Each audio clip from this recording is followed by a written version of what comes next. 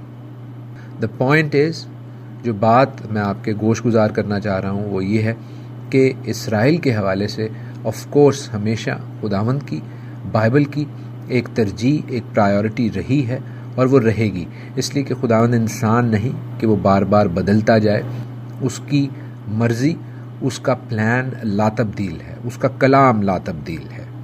لیکن جیسے ہم دیکھتے ہیں کہ اس کینانی عورت نے ایمان رکھا، اپنے آپ کو عاجز اور حلیم کیا، تو اس کی دعا، اس کی درخواست بھی پوری ہو گئی۔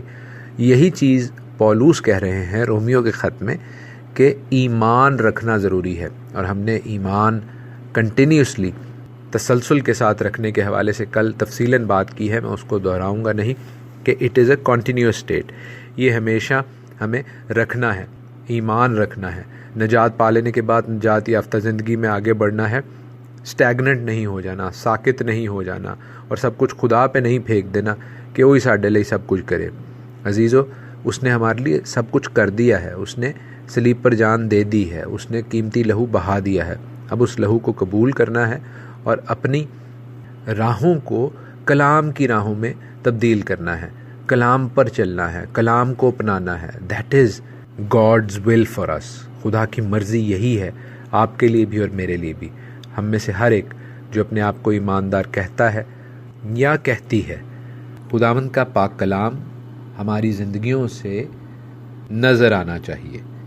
خداوند کی نجات، خداوند کی قدرت سے ہمیں حاصل ہوتی ہے، اور خداوند کی قدرت حاصل ہونے کے بعد ہم نے اس ایمان میں راست بازی سے آگے بڑھنا ہے۔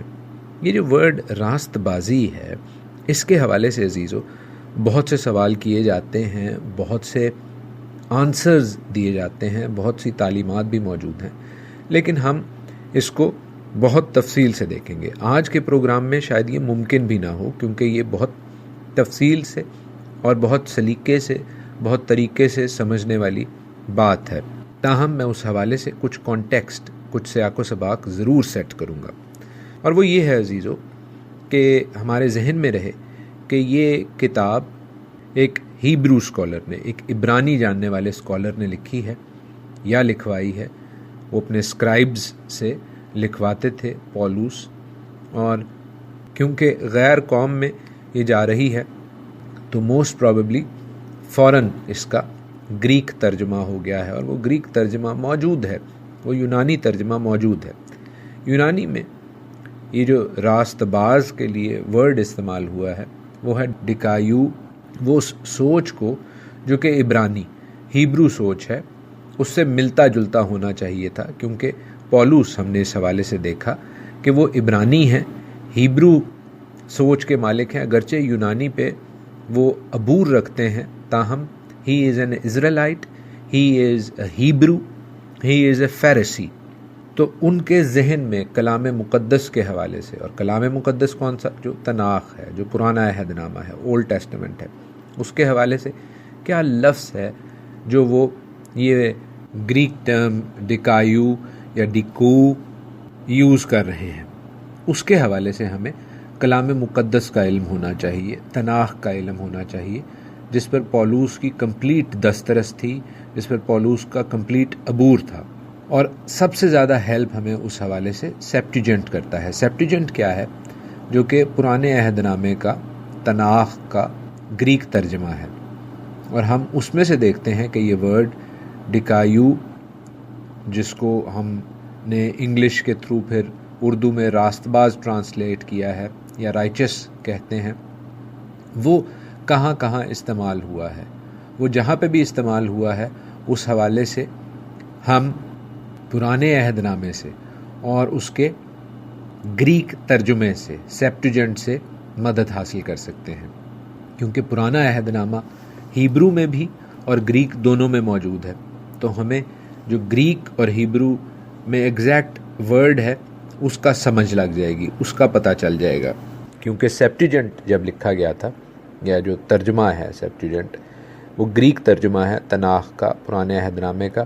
اس میں ہیبرو اور گریک اسکالرز دونوں موجود تھے، اور ہیبرو کو گریک میں کیوں ٹرانسلیٹ کیا گیا تھا؟ اس لیے کیونکہ گریک آڈینس تھی، یونانی لوگ تھے، ڈائسپورا میں اسیری میں لوگ تھے اس زمانے میں، قریب 10 لاکھ سے زیادہ لوگ۔ یہ میں خداوند یسوع المسیح کی پیدائش سے بھی پہلے کی بات کر رہا ہوں، قبل از مسیح کی بات کر رہا ہوں، بیفور کرائسٹ کی بات کر رہا ہوں، کہ اس وقت بھی 10 لاکھ سے زائد یہودی ڈائسپورا میں، اسیری میں یا اپنی مرضی سے غیر ممالک میں رہ رہے تھے، اور وہ یونانی سمجھتے تھے، تو ان کے لیے کلام مقدس کو یونانی میں ٹرانسلیٹ کیا گیا، جس کو سیپٹیجنٹ کہتے ہیں۔ تو سیپٹیجنٹ پرانے عہد نامے کی بیسٹ ٹرانسلیشن سمجھی جاتی ہے فرام ہیبرو ٹو گریک، عبرانی سے یونانی میں۔ تو وہ ہماری مدد کرے گی اس لفظ راست باز کو سمجھنے میں، اس لفظ ڈکایو کو سمجھنے میں، اور میں کل کے پروگرام میں اس کو تفصیلاً سکھاؤں گا اور سمجھاؤں گا۔ سو عزیزو، ہم خداوند کی شکر گزاری کرتے ہیں کہ وہ ہمیں اپنے پاک کلام سے برکت بخشتا ہے اور اپنے پاک کلام کو سیکھنے کا فضل بخشتا ہے۔ یہ اسی کی قدرت ہے، ہم خدا کی قدرت کے شکر گزار ہیں، اور خداوند کی راست بازی کے بھی شکر گزار ہیں، کیونکہ اس کی راست بازی مسیح یسوع کے وسیلہ سے، ہمارے منجی یشوع مسیح کے لہو کے وسیلہ سے ہمیں پاک کرتی ہے، تاکہ ہم اس کے بیٹے اور بیٹیاں کہلائیں۔ آج کے لیے اتنا ہی، کل ہم اس راست بازی میں چلنے کے حوالے سے، اس راست بازی کے ورڈ کے حوالے سے، لفظ کے حوالے سے سیکھیں گے۔ خداوند آپ سب کے ساتھ ہو، آمین۔